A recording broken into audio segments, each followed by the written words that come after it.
वाग्यज्ञेन कल्पताम्।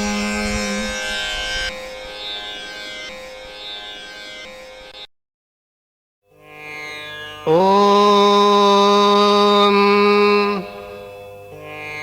निर्वाण मंजरी।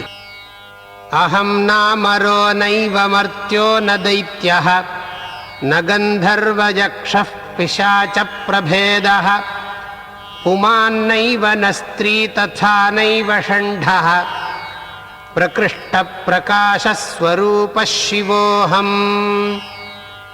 अहं नैव बालो युवा नैव वृद्धः न वर्णी न च ब्रह्मचारी गृहस्थः वनस्थोऽपि नाहं न सन्न्यस्तधर्माः जगज्जन्मनाशैकहेतुः शिवोऽहम्।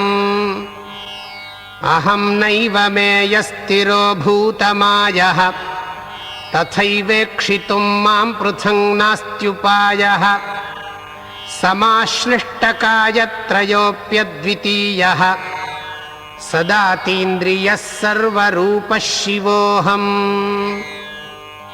अहं नैव मन्ता न गन्ता न वक्ता न कर्ता न भोक्ता न मुक्ताश्रमस्थः यथाहं मनोवृत्तिभेदस्वरूपः तथा सर्ववृत्तिप्रदीपः शिवोऽहम्।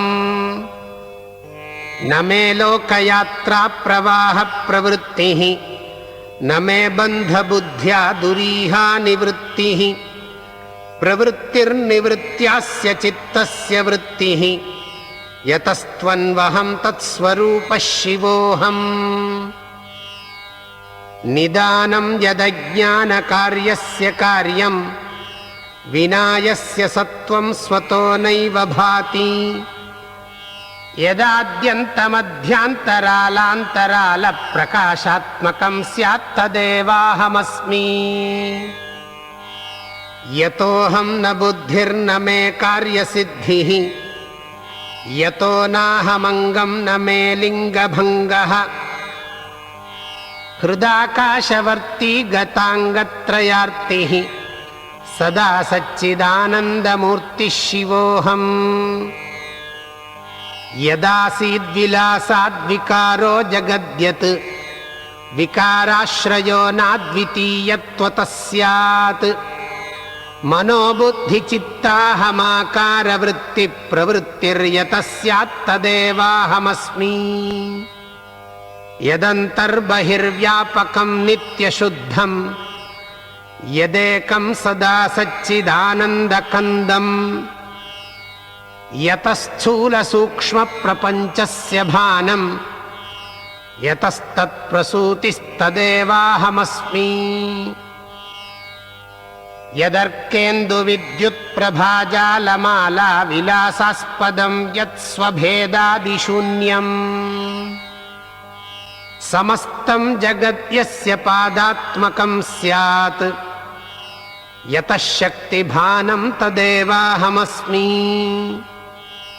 यतः कालमृत्युर्बिभेति प्रकामं यतश्चित्तबुद्धीन्द्रियाणां विलासः हरिब्रह्मरुद्रेन्द्रचन्द्रादिनाम प्रकाशो यतः स्यात् तदेवाहमस्मि।